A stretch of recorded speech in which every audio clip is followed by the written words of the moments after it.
So here it is, Sunday, June 5th. The regular Gymkhana was cut a little bit short. And why? Yeah, we had, there's been a rhinovirus scare running around, and we've had it in California for quite some time, but we had an outbreak that came from Ogden, Utah for the Cutting Horse Championship, and people were a little scared in town here that didn't want to take any risks of contacting that disease. Okay, is there a time period that you have to wait? They say that it's a 10-day incubation period, so we're, as far as I checked on CDFA, we're 14 days past that, so we should be out of the woods, so to speak. Is that the keyhole? That would have been the keyhole right there, yes. Okay. Gee, what a beautiful horse. She rides here every month, has for years. Really? And what's her name? Now that you ask me that, it escapes me. Her daughter rides here, her granddaughter rides here, and a few of their friends.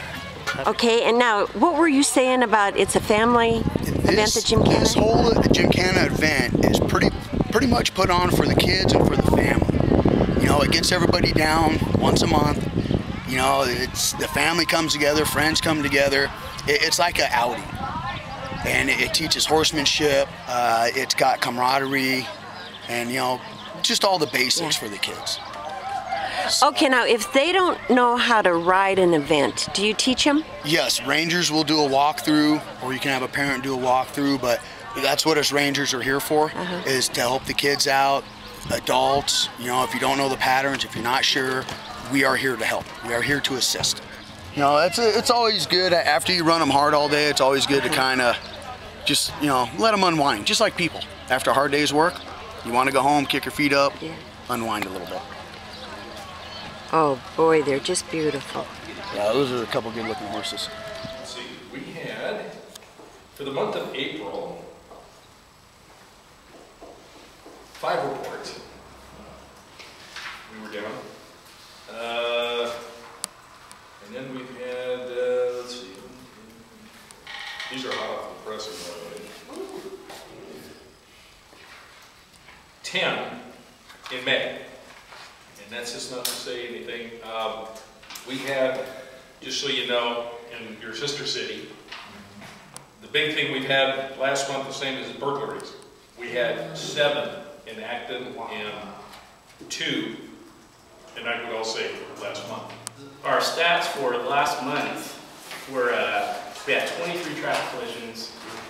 I know it sounds like a large amount, but 15 of which were property damage only, 8 were injury involved, 2 were DUI, and that's not too far off of what we had the month before that. We did not have any fatals last month.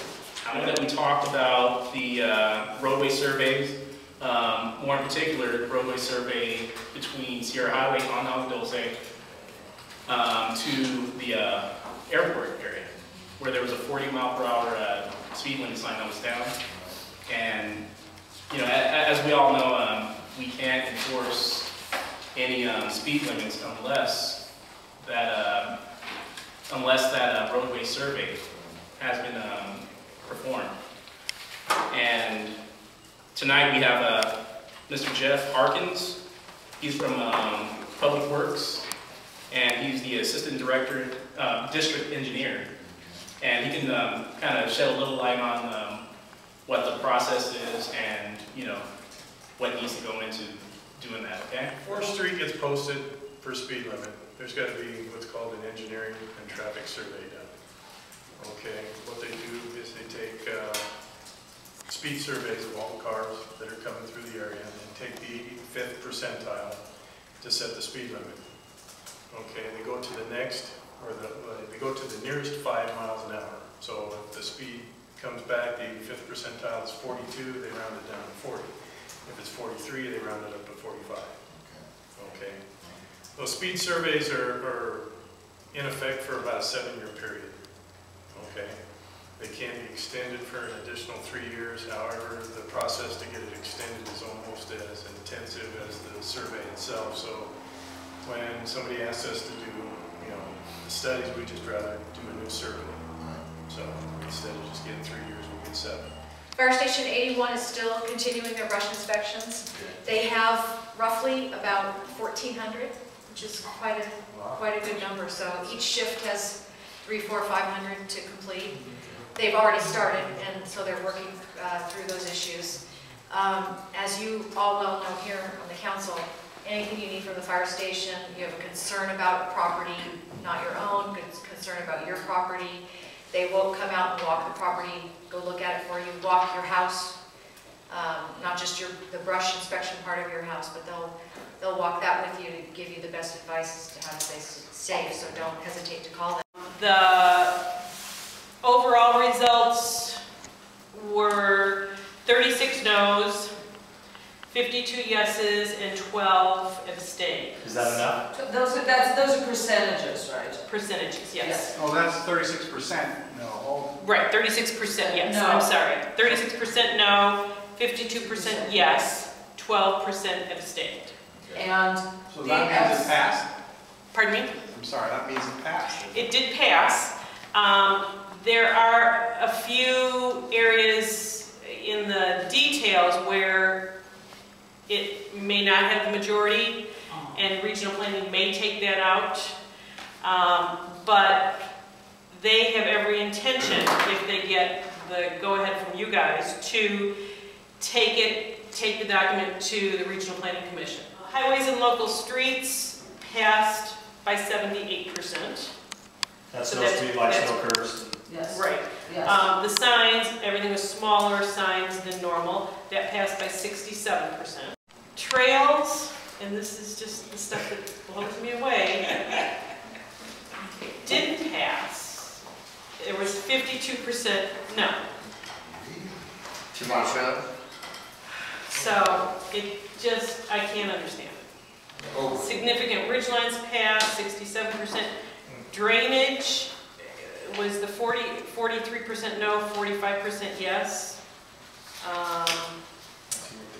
Maximum width and depth passed by 52%. Required yards, only 49%. Home-based businesses, 58% yes. Trucks, commercial trucking was 42% no, 43% yes, so that's questionable. And bottom line, I will assume that LA County is going to throw that out. The cargo? No, the commercial trucking. Commercial trucking. I live in the 37th Assembly District, that's across the street. Our neighbors over here in Wagonville, they're on the 38th. So when they want to go see their assemblyman, they go travel down to Valencia and they go see Cameron Smiley. I want to go see my assemblyman.